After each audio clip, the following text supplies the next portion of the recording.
Myself and Senator Kuhn, Senator Peters, and a few others were in the country of Zimbabwe just a few days ago.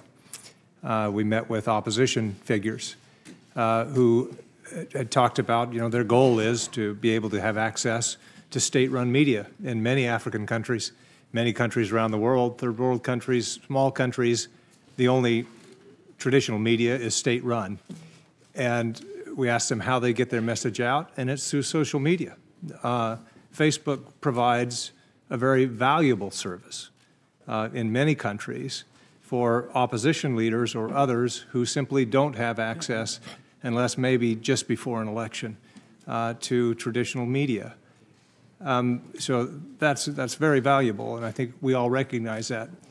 On the flip side, we've seen with the Rohingya, that example of where the state can use similar data or use this platform to go after people. You talked about what you're doing in that regard, hiring more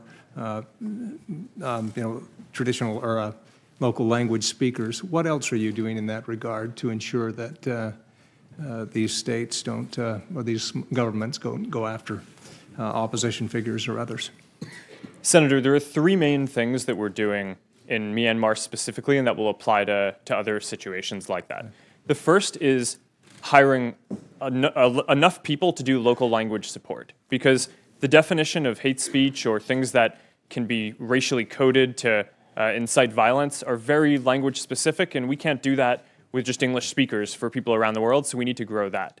The second is, in these countries there tend to be active civil society who can help us identify the figures who are spreading hate. And we can work with them in order to make sure that those figures don't have a place on our platform.